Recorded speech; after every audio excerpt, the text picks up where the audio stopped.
Have you been having problems getting focused or staying focused in your life or different areas in your life? You've been wondering, what is a way I can start being more focused or being more focused and in tune with every situation around me? And one of the things I recommend personally that I've been using for years now, that's been great, helping me with my brain focus, helping me with being more present and mindful of everything around me, is the app Calm. The Calm app uses different techniques to have you meditate as well as open your mindfulness and open your mind to different possibilities as well as calming yourself and centering you. So if you haven't used the Calm app yet or you still been contemplating on, dang, is meditation for me? They have different ones where you can meditate for 5 minutes, 10 minutes, 15 minutes, 20 minutes. You can also set the timer for yourself. Trying it out and seeing how you feel after. Let me know. Download the app.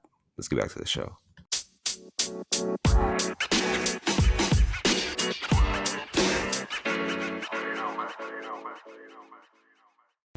We back. Hello, ladies and gentlemen. Welcome to Sauna IE. I'm your host, XO. If this is your first time listening, welcome to the show. Welcome to Sauna IE. Man, can I ask y'all something? If this is your first time listening, it's going to be a great episode today because we're going to be discussing mental health stigma and the stigma around mental health. But I bet you're wondering, what is Sauna IE? I seen the cover art that said brain health and financial health. Well, Sun.ie is a personal development platform for millennials who need help with their personal development. Every episode, I drop knowledge when it comes to our brain health and knowledge when it comes to our financial health. I drop tips, research, tricks, knowledge, statistics. And with it being Mental Health Awareness Month, I decided to let me see what I can learn more about mental health stigma. And that's what this episode is going to be about, just discussing mental health stigma and the stigma around mental health. I know nowadays it's more, I want to say glorified because everybody talks about it nowadays, but really understanding what is mental health and why do some people still keep it caged in and don't like to reveal what they're going through. But first, let me kick off the show with some quotes of the day. And my first quote is, give yourself credit for the days you made it through because you thought you wouldn't. And that's deep because I feel like we all have those days where we feel like, is this day ever going to end? Can I get on to tomorrow? And it's understanding like, yo, we have to go through these hard days, bad days, so they can teach us what we're supposed to learn. Every day is not going to be a good day overall, but there will be some good in every day. But you have to give yourself credit for those days you thought you couldn't make it through, you wouldn't make it through, you felt like giving up, but you made it. And that may be today for you. And understanding like, yo, it was a long day. It's been a long Monday or whatever day of the week it is, whenever you listen to this episode. And understanding like everybody goes through hard times. We all go through trials and tribulations that really shape us and help us. Like if you want to reflect back for a quick second, think about one of your bad days and understand like, what did I learn within that day? Was it really a bad day, or what is just a few bad moments throughout that day? And understanding like we have to give ourselves credit for making it through those tough days, those rough days, those days where we just don't want to do nothing at all. But once again, that quote is, give yourself credit for the days you made it when you thought you couldn't. And my second quote is, your past is a lesson, not a life sentence. Forgive yourself and focus on the future. I feel like we all hold on to the past. We hold on to something from the past, whether it's a past regret, past relationship, a past job, just something from the past we just hold on to, and we feel like, damn, we think about it every day. We always reminisce about our past and think about the past, the bad things in our past, instead of like, yo, the past happened. It happened for a reason. I had to go through those phases. I had to go through those breakups. I had to go through that job, losing that job, losing people in my life, losing friends in order for me to grow, because I can't keep being caged in, letting the past control me and dictate how my future goes. We have to understand like the past is what it is. It's there for us to learn from, not for us to hold on to. So forgive yourself, let the past go, and just focus on the present moment right now in your future. Because the more you let the past hold on to you, the more you keep putting yourself in I want to say solitary confinement, but understanding like, yo, I have a future to focus on. My past is what it is. I can't change it. I have to let it go and I have to grow from it. But once again, that quote is your past is a lesson, not a life sentence. Forgive yourself and focus on the future. And our today's topic, today's segment, we're going to be discussing mental health stigma. Did you know, according to the World Health Organization, 2/3 of people living with mental health conditions don't seek professional support, likely due to the stigma around mental health? I bet you're wondering, what's the stigma surrounding mental health? Great question. I'm glad you asked. Mental health stigma is a negative assumption, attitudes, and beliefs about individuals who experience mental health conditions. For example, believing that someone's mental health challenge is their fault. If you have somebody like that around you or you're that person, you can't let the stigma around mental health delay you or deter you from seeking the help that you need. We all need some help in some facet or forms. I believe we all need therapy in this life because we all witness or go through some type of trauma that we hold on to, whether it's childhood trauma, abusive trauma, relationship trauma, whatever it may be that we hold on to, that sometimes we need somebody to vent to. We need that venting vessel in our lives so we can understand what we're going through and how to let it go instead of holding it on like it's poison to us, because it's slowly poisoning us and really help hindering us from our growth and really challenging us to stay in that moment. But understanding like mental health is a challenge. We all go through challenges in life, and understanding that if you need help with your mental health, reach out and seek out the right people to help you get through what you're going through instead of just holding it in, thinking like, oh, I don't want to tell nobody what I'm going through. Oh, I don't want nobody feeling what I'm feeling. Or I don't want to understand what I'm feeling. It's like, no, we have to understand how our mental health is, because your brain is your key to life.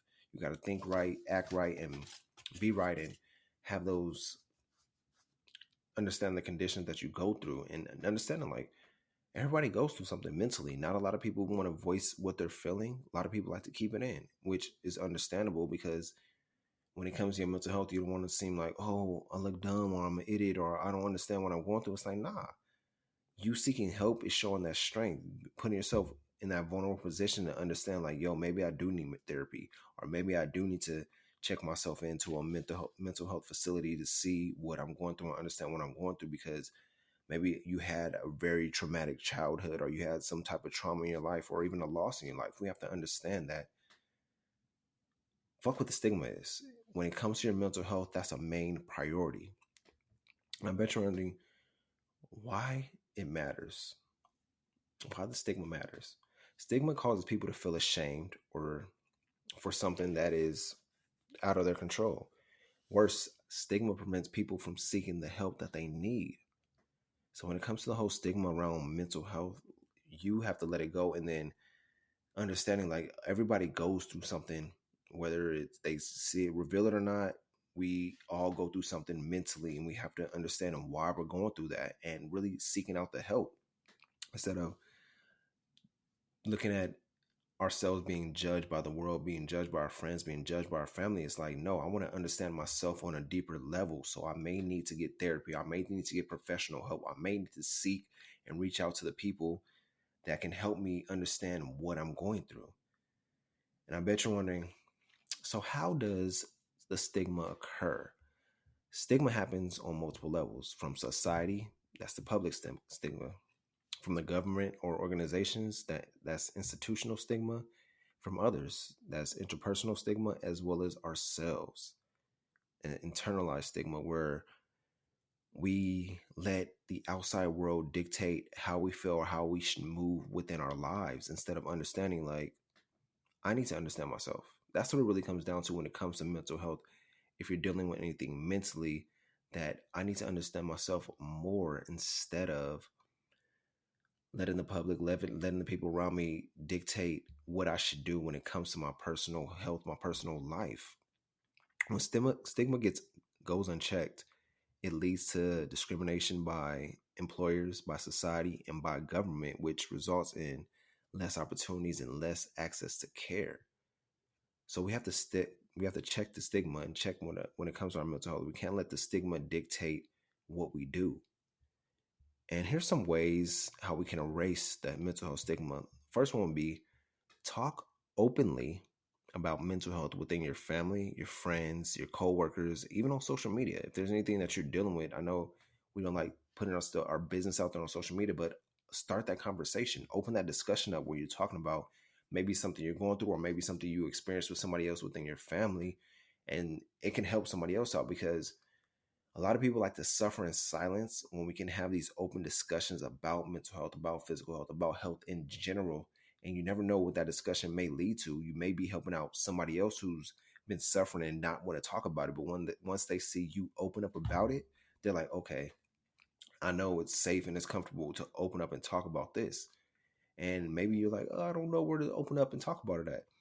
Social media was a big thing where you can go to Facebook groups, Reddit, TikTok, looking these groups within these social media apps, and you'll find the people that's already talking about it, where you can talk about it openly, even with your family and friends. Even once a week, have those mental health meetings with your family. Like, even if y'all don't do it, start doing it. Where you're like, all right, every Friday or every Monday, we're gonna talk about how your mental health is doing, how you're doing mentally. What do you need help with? Is there anything I can help you with? Is there anything you want to talk about? And really being that venting vessel for somebody else and having that open discussion about what they're going through.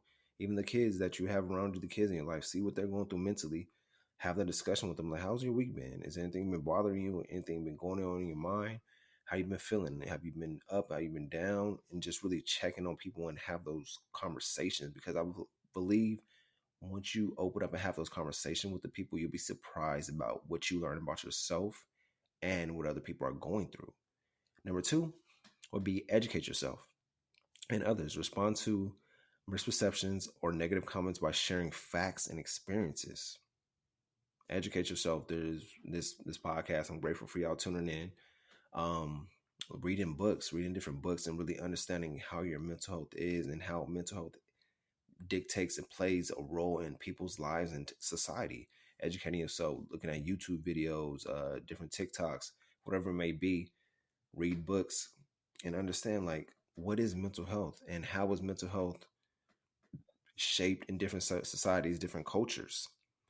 Number three would be conscious of language. It's a big one. Be conscious of language. And that's really understanding, like, remind people that words matter. We all hear the old saying when we was growing up, sticks and stones, you break your bones, but words will never hurt you. That's not true, because words are sometimes like freaking poison. Depends on who they're coming from, especially if you're constantly, consistently hearing them. Maybe you're speaking to yourself, because I know we all like to put ourselves down or criticize ourselves, but the words really matter, because the more you feed into those words or let those words feed you, the more it hurts you and is detrimental to your mental health. So understanding that you have to be conscious of the language you're speaking to yourself, talking to yourself, what people are talking to themselves, and how you're talking to people too, because words hurt to some people. So understanding that. Number four is encourage equality between physical and mental health conditions. Draw comparisons to how you would treat someone who has cancer or diabetes. Put that equality in it, because mental health is a big thing, from schizophrenia to bipolar to Alzheimer's. The list goes on. But be aware and treat them as the same, because everything starts with your mental, and then it trickles down to your body. So treat everything and encourage equality when it comes to mental health and physical health, because everybody nowadays, cancer will be a big thing, diabetes will be a big thing. When it comes to their physical health issues, people will talk about that more versus their mental health. Number five, show compassion for those with mental health conditions. That's deep for many reasons. I'll just quick side story. The reason why I started Sanai, the reason why I started the podcast, the reason why I dove into mental health, I lost my dearest cousin to suicide, and I didn't know what she was going through when mentally, and I didn't even know about mental health until that happened. And there's days I'll be asking myself or questioning myself, like, damn, why didn't I catch it? Why didn't I see the signs? And it's like, you won't see the signs because some people are good at hiding the signs, or some people don't want to reveal what they're going through. But that's why I took upon myself to really dive into mental health and understand the mental health better and see the signs when it comes to my peers, when it comes to my family, when it comes to anybody around me, so I know to ask the questions as well as be there for them, especially in their time of need. But number 5, show compassion for those with mental health conditions. Check on your people. Check on everybody around you. Check on your best friends, your cousins, your aunties, your uncles, your grandpa, your grandma, anybody that you can send a text to, call. Check on these people. You might be like, oh, they don't check on me. It's not about that. You have to show compassion and really check on these people and see how they're doing. Because you'll be damned if you don't check on them and then you find out something happened to them and you like, dang, I didn't know. Yeah, because you didn't take that time to check on them. So check on your people. Anybody that you see, anybody that you talk to, check on them. See, like, how you doing today? How's your mental health? Is there anything that's been bothering you? Is there any reoccurring thoughts? How have you been talking to yourself lately? And really just showing the questions, showing the compassion for other people, have that empathy, because it'll help us out in the long run too, because we'll learn more about ourselves when we talk to people and show that compassion for other people and what they're going through. Number 6, be honest about treatment. Normalize mental health treatment. If you're going through anything, reach out to me or reach out to a professional and see how what type of help you may need to get over your mental health challenge. We have to normalize it. Like I said, I think everybody should do therapy to understand what they're going through so they don't have to go through it alone. So they have that venting vessel, that therapist, that psychiatrist, whatever it may be, helping them out and helping them understand themselves on a deeper level. But those were the 6 tips when it comes to understanding and how to erase that mental health stigma. I hope this episode helped you out when it comes to mental health and understanding that we have to have more conversations around mental health, surrounding mental health, instead of keeping it to ourselves. Share the show, subscribe, review. Let me know what you thought of this episode. I love y'all feedback. Did I do good? Did I educate you well enough when it came to mental health and stigma around mental health? Let me know. I appreciate y'all. Let me leave y'all with this. The truth is, everyone is going to hurt you. You just got to find the ones worth suffering for. Enjoy y'all day. Enjoy y'all week. Stay blessed. It's Mental Health Mondays. Check on yourself mentally. Check on your people. Check on your peers. Check on your coworkers. Check on anybody that you can check on and show that compassion and really be present when you're talking to them. I appreciate y'all. I'll be back again on Friday with Sauna IE.